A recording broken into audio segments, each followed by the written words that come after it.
दोस्तों, धरती पर एक ऐसा स्थान है जहां कलयुग की अभी तक एंट्री नहीं हुई है। नाम है नैमिषारण्य धाम। उत्तर प्रदेश के सीतापुर जिले में स्थित नैमिषारण्य धाम एक पवित्र और दिव्य तीर्थ स्थल है। इसे हिंदुओं धर्म का सबसे पवित्र स्थलों में से माना जाता है। दोस्तों, ऐसा कहा जाता है कि अगर आप 4 धाम की यात्रा करते हो और उसके बाद नैमिषारण्य की यात्रा नहीं करते हो तो आपकी 4 धाम की यात्रा अधूरी मानी जाती है। यह वही पूर्ण भूमि है जहां 88,000 ऋषियों ने तपस्या की थी।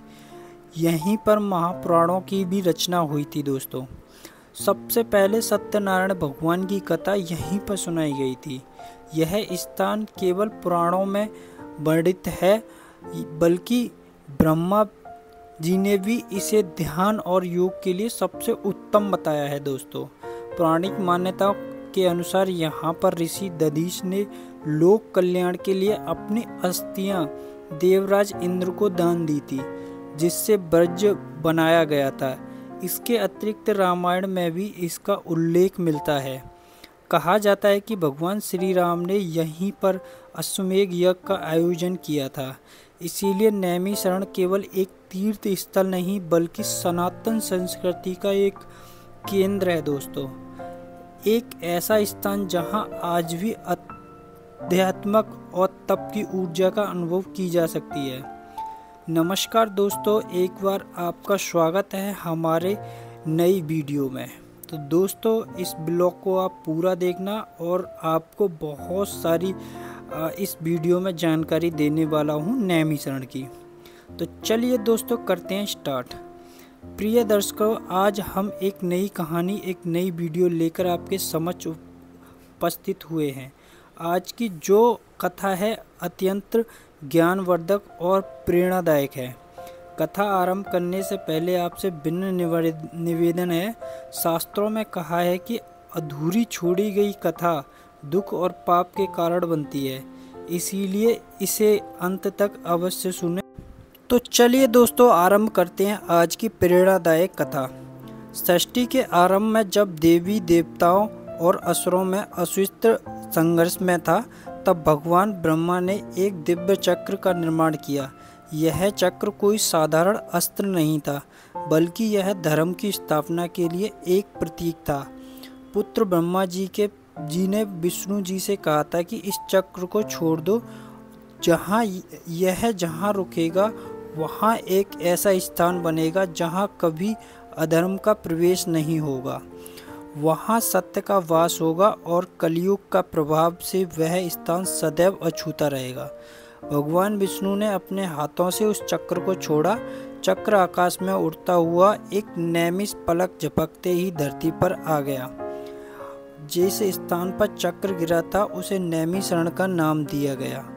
जहाँ चक्र के निमेष में पहुँचा, चक्र के गिरते ही धरती में एक गहरा छेद बन गया, जिससे अमृत जैसा जल प्रकट हुआ। यह स्थान चक्र तीर्थ कहलाता है। ब्रह्मा जी ने आशीर्वाद दिया कि जो भी इस तीर्थ का स्नान करेगा उसके सभी पाप धुल जाएंगे। विष्णु भगवान मुस्कुराए, प्रभु आपका आशीर्वाद सार्थक होगा। यह स्थान सृष्टि के अंत तक पवित्र रहेगा। शिव जी ने भी वहाँ प्रकट हुए और बोले, इस स्थान पर सदैव आपका निवास रखूँगा। हर युग में यहाँ सत्य की स्थापना होगी। तीनों देवों में मिलकर नैमिषारण्य को आश्रय। उनके जाने के बाद वहाँ दिव्य प्रकाश फैल गया, जिससे पूरा वन जगमगा गया। सैकड़ों वर्ष बीत गए। नैमिषारण्य अपनी पवित्रता और शांति के लिए प्रसिद्ध हो गया था। यह स्थान जैसे समय को प्रवाह के से अलग था। यहाँ की हवा में सुगंध थी, पेड़ों में दिव्यता थी और हर पत्थर में कोई न कोई कहानी छुपी थी। इसी नैमिषारण्य में महर्षि दधीच अपनी कुटिया में रहते थे। उनकी तपस्या से पूरा वन आलोकित रहता था। उनके आश्रम में पशु पक्षी सिंह हिरण सब साथ शांति के साथ रहते थे। एक दिन देवराज इंद्र अपने रथ पर सवार होकर दधीच जी के आश्रम आए। उनका मुख मिलन था, आंखों में चिंता और भाव थे। महर्षि मैं बड़ी विपत्ति में हूँ। इंद्र ने कहा, वृत्रासुर ने स्वर्ग में आक्रमण कर दिया है, उसे कोई भी अस्त्र पराजित नहीं कर पा रहा है। ब्रह्मा जी ने बताया कि केवल आपकी अस्थियां से ही बने ब्रज ही उसे मार सकता है। मैं जानता हूँ कि मेरी यह मांग अनुचित है, लेकिन दधी जी ने शांति से मुस्कुराते हुए इंद्र की बात काट दी। और देवराज, यह शरीर तो नश्वर है, अगर इससे लोक कल्याण हो सकता है तो मुझे इसे त्यागने में कोई संकोच नहीं है।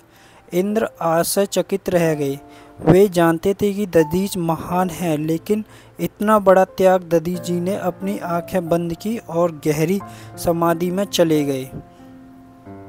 उनके प्राण शरीर छोड़कर ब्रह्मांड में विलीन हो गए। इंद्र ने उनकी अस्थियां एकत्रित की और विश्वकर्मा जी से ब्रज बनवाया। उस ब्रज से बसासुर का वध संभव हुआ। देवताओं ने फिर से स्वर्ग पर अधिकार किया, लेकिन दधीच जी के त्याग को कभी नहीं भुलाया जा सकता। नैमिषारण्य में उस स्थान पर जहां दधीच जी ने अपने प्राण त्यागे थे, एक मंदिर बनाया गया है। आज भी वह मंदिर दधीच जी के बलिदान को याद दिलाता है। इंद्र भगवान ने नैमिषारण्य आकर प्रण लिया, इस पवित्र भूमि की रक्षा देवलोक सदैव करेगा। यह स्थान हमेशा सत्य और धर्म के प्रतीक बना रहेगा। अगर इंद्र के द्वारा दधीच ऋषि का त्याग नैमिषारण्य में पहली बड़ी घटना थी, तो दूसरी महत्वपूर्ण घटना थी देवी सती के हृदय का यहाँ गिरना। जब दक्ष प्रजापति ने अपने यज्ञ में शिव का अपमान किया, तब माता सती ने अपने पिता के घर में ही प्राण त्याग दिए। क्रोधित शिव ने सती के शव को अपने कंधे पर लेकर तांडव नृत्य करना शुरू कर दिया। उनके इस रौद्र रूप को सारा ब्रह्मांड कांप उठा। तब विष्णु भगवान ने अपने सुदर्शन चक्र से माता सती के शरीर के 51 टुकड़े कर दिए, जो पृथ्वी के विभिन्न हिस्सों पर गिरे। इन्हीं स्थानों में से शक्तिपीठ के नाम से जाना जाता है। माता सती का हृदय नैमिषारण्य में गिरा। हृदय जो प्रेम को कोमलता का प्रतीक है, इसी कारण यह देवी ललिता के नाम से जानी जाती है।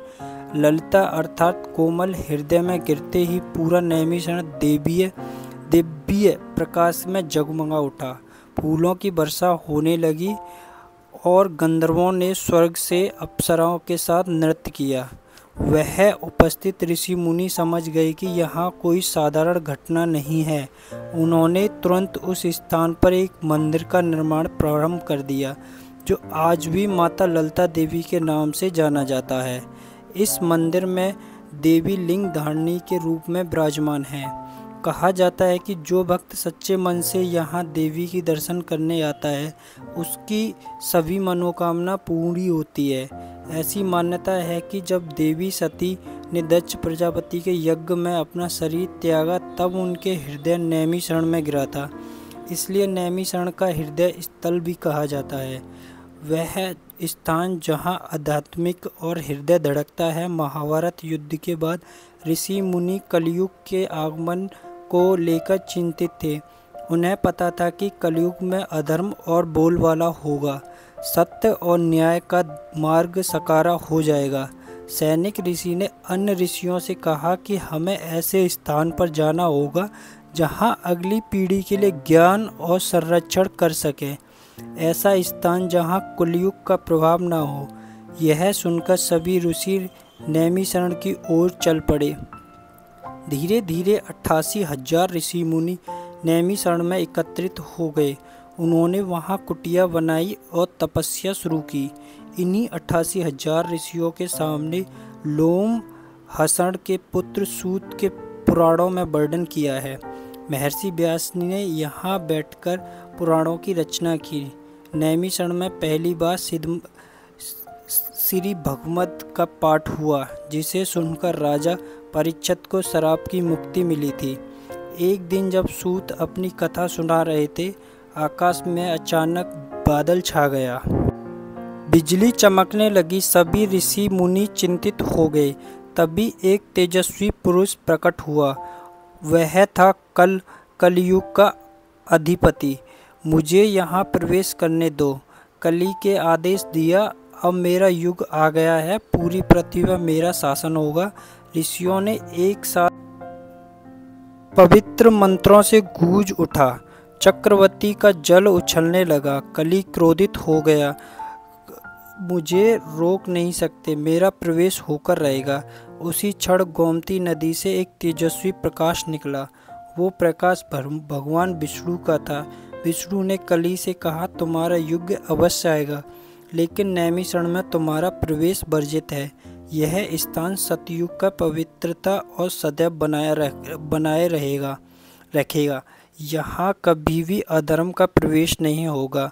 कली विष्णु से प्रकाश के दूर भागने लगा। तब से यहाँ तक नैमिषारण्य का कलयुग का प्रभाव से अछूता है। यहाँ अभी भी सतयुग का वास है, इसलिए इस तीर्थ का कलिवर्जित क्षेत्र भी कहा जाता है।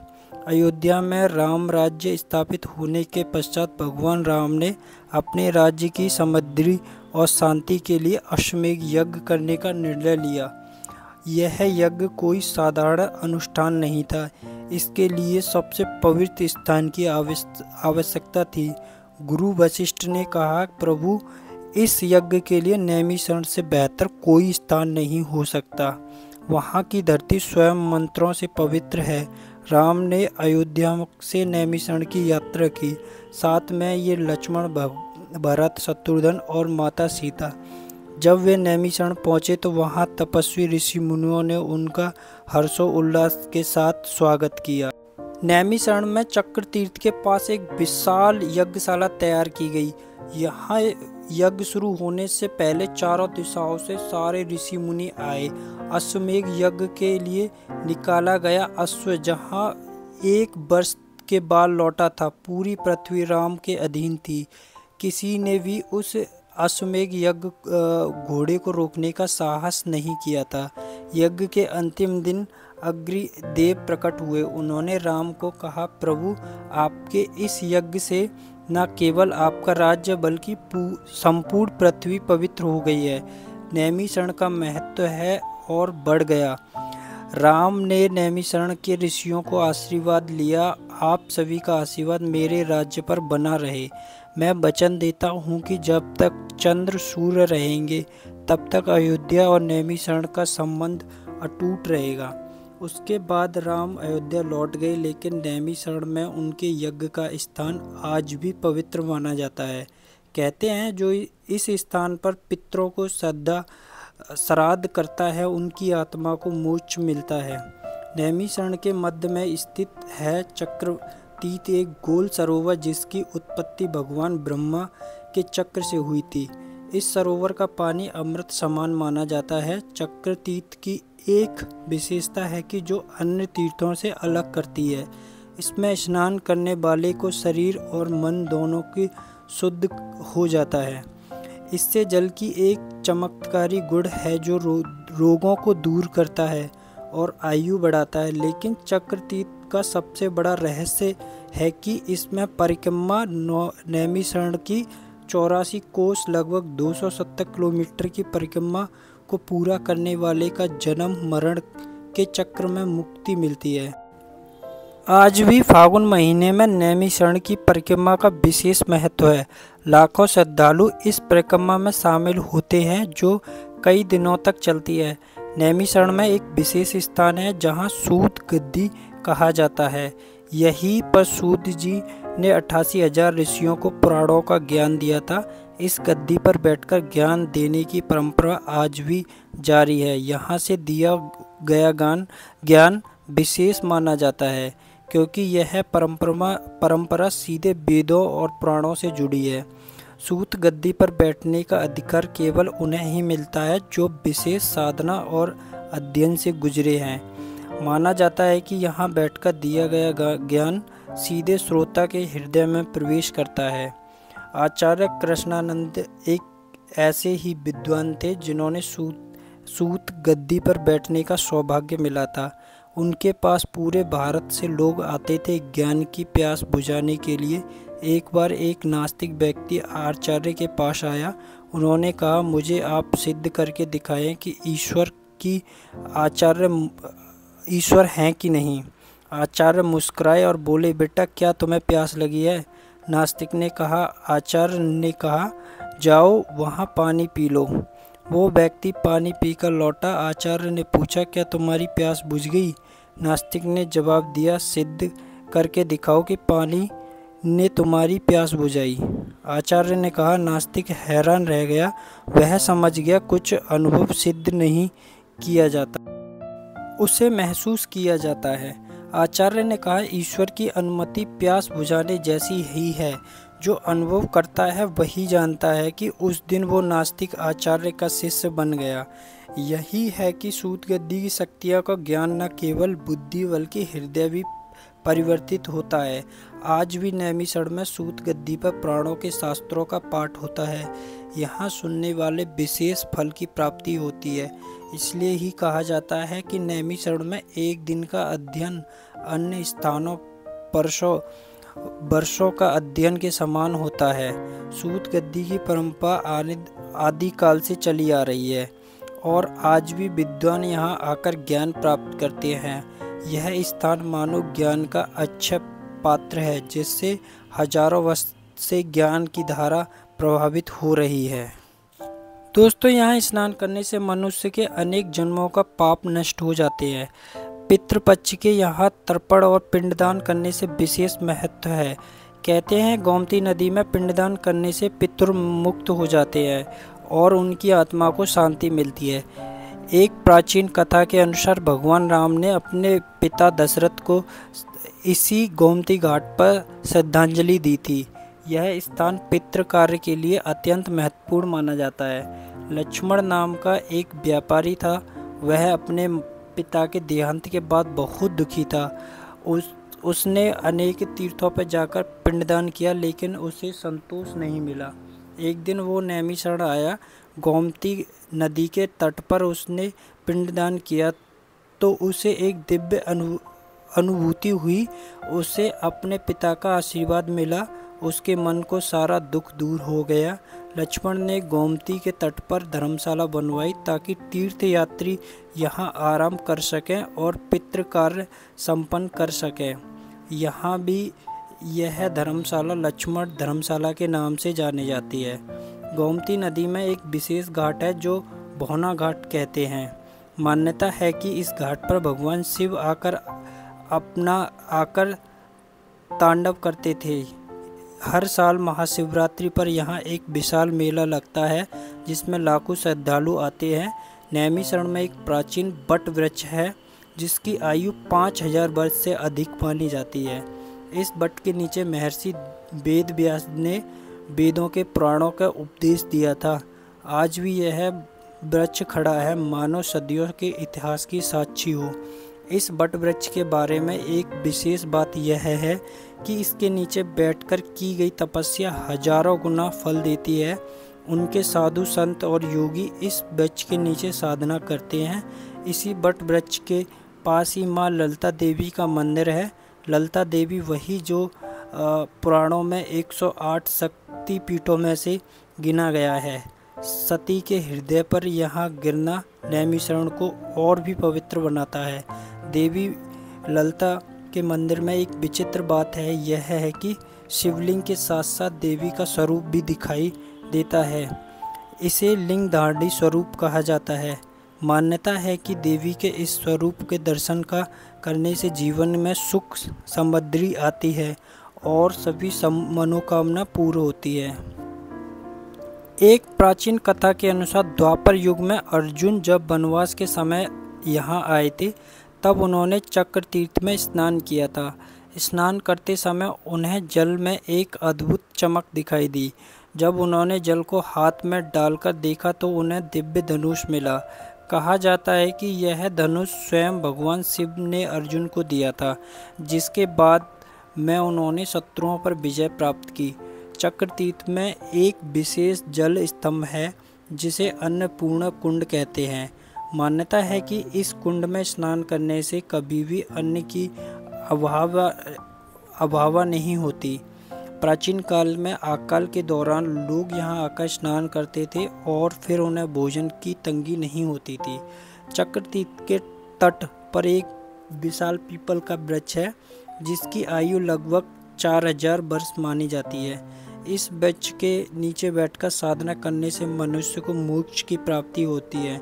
नैमिषारण्य में एक प्राचीन गुफा है। महर्षि वेद व्यास जी ने यहाँ तपस्या की थी और वेदों और पुराणों की भी रचना की थी। इस गुफा को उत्कर्षी है। इन श्लोकों में वेद व्यास जी ने अपने ज्ञान का सार बताया। कहा जाता है कि इन श्लोकों को पढ़कर मनुष्य के अलौकिक ज्ञान की प्राप्ति होती है। प्राचीन काल में वेद व्यास जी ने वेदों का विभाजन किया था। तब शिष्यों को उपदेश देने के लिए एक शांत स्थान की आवश्यकता थी। उन्होंने नैमिषारण्य को चुना और यहीं पर उन्होंने महाभारत, पुराणों और वेदों का निर्माण किया था। गुफा के निकट एक प्राचीन शिव मंदिर है। कहते हैं वेद व्यास जी प्रतिदिन इस मंदिर में पूजा करते थे और भगवान शिव से आशीर्वाद लेते थे। आज भी इस मंदिर में पूजा अर्चना नित्य होता है और श्रद्धालु यहाँ दर्शन करने आते हैं। व्यास गुफा में एक छोटा सा कुंड है जिसमें जल स्वयं प्रकट होता है। इस जल को अमृत जल कहा जाता है और माना जाता है इसे पीने से अनेक रोग दूर हो जाते हैं। दोस्तों, मान्यता है कि कलयुग का प्रभाव इस पवित्र स्थान पर नहीं पड़ा। यहाँ आज भी सतयुग का वातावरण मौजूद है। ऐसा कहा जाता है कि सारी पृथ्वी कलयुग के प्रभाव में आ जाएगी, तब भी नैमिषारण्य शुद्ध और पवित्र रहेगा। यह स्थान आने वाले सतयुग का बीज बनेगा। नैमिषारण्य को पवित्रता और एक और प्रमाण यह है कि यहाँ पेड़ पौधे, जंगल और नदियाँ अत्यंत शुद्ध और प्राकृतिक है। यहाँ की जड़ी बूटियाँ औषधि गुणों से भरपूर हैं। नैमिषारण्य में एक प्राचीन हनुमान मंदिर है जिसे हनुमंतगढ़ी कहा जाता है। इस मंदिर की स्थापना रामानंद आचार्य ने की थी। यह मंदिर भगवान हनुमान के विशालकाय विग्रह के लिए प्रसिद्ध है। हनुमानगढ़ी की एक विशेषता यह है कि यहाँ हनुमान जी का विग्रह समप्रभु माना जाता है। कहते हैं कि यह मूर्ति धरती से स्वयं प्रकट हुई थी। एक कथा के अनुसार जब रावण ने अहिरावण के माध्यम से राम लक्ष्मण को पाताल ले जाने के प्रयास किया था, तभी हनुमान जी ने नैमिषारण्य में प्रकट होकर अहिरावण का वध किया था। इसी स्थान पर हनुमान जी की मूर्ति प्रकट हुई थी। हनुमंतगढ़ में एक अनोखा चमत्कार यह है कि यहाँ हनुमान जी की मूर्ति प्रतिदिन बड़ी होती जाती है। वैज्ञानिकों ने भी इस बात की पुष्टि की है कि यह मूर्ति प्रतिवर्ष कुछ मिलीमीटर बड़ी हो जाती है। इस बार की बात है कि जब एक अंधविश्वासी व्यक्ति यहाँ आया, उन्होंने हनुमान जी की मूर्ति के आगे खड़े होकर कहा, यह तुम सचमुच शक्तिशाली हो, मुझे कोई चिन्ह दिखाओ। उसी रात वह व्यक्ति एक स्वप्न देखता है जिसमें हनुमान जी उसे अपने भक्त बनाने का वरदान देते हैं। सुबह उठकर वह व्यक्ति हनुमानगढ़ जाता है और वहाँ उसे मूर्ति के सिर पर सिंदूर का एक नया तिलक दिखाई देता है जो पहले नहीं था। उस दिन से वह व्यक्ति हनुमान जी के परम भक्त बन गया। यहाँ मंगलवार और शनिवार को विशेष पूजा होती है। हजारों लोग दूर दूर से आकर यहाँ दर्शन करते हैं।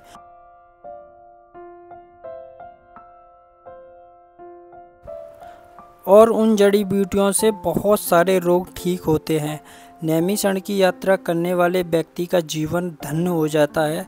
इस पवित्र धाम में आकर मनुष्य अपने सभी पापों से मुक्त हो जाता है और यहाँ उसका जीवन शांति और सुख से भर जाता है। आज भी नैमिषारण्य में शास्त्रों के अनुसार यज्ञ का अनुष्ठान होते हैं। पंडित और आचार्य वैदिक मंत्रों से उच्चारण करते हैं और यज्ञ की ज्वाला को पवित्र प्रकट करते हैं। नैमिषारण्य एक ऐसा तीर्थ है जहाँ यात्रा करने से मनुष्य न केवल इस लोक के बल्कि परलोक में भी सुख की शांति प्राप्त होती है।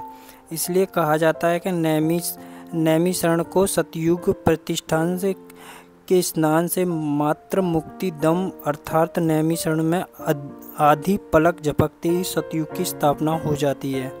कलयुग में नैमिषारण्य में स्नान मात्र से ही मुक्ति मिल जाती है। नैमिषारण्य एक ऐसा तीर्थ है जहाँ जाने के बाद मनुष्य के हृदय में ईश्वर की प्राप्ति, असीम श्रद्धा और भक्ति जागृत हो जाती है। यह स्थान आध्यात्मिक चिंतन और मनन की केंद्र है। यहाँ आकर मनुष्य अपने अंतर्मन को झांकता है और अपने जीवन को वास्तविक उद्देश्य को पहचानता है। अंत नैमिषारण्य के केवल तीर्थ स्थल के बल्कि यह आत्मज्ञान और आध्यात्मिक उत्पत्ति का मार्ग है। यह स्थान हमेशा प्राचीन भारतीय संस्कृति और परंपराओं से जोड़ता है और हमें अपनी महान विरासत पर गर्व करने की प्रेरणा देता है। प्रिय दर्शकों को इस प्रेरणादायक कथा से के बारे में अपने विचार और कमेंट्स के माध्यम से ज़रूर बताएं। अगर यह आपको अच्छी लगी हो हमारी वीडियो तो कृपया इसे लाइक करें और ज़्यादा से ज़्यादा लोगों के पास शेयर करें। साथ ही साथ कमेंट बॉक्स में जय श्री कृष्ण लिखकर और सद्भाव प्रकट करें। इस वीडियो को पूरा देखने के लिए धन्यवाद दोस्तों। जय श्री राम, जय माता दी।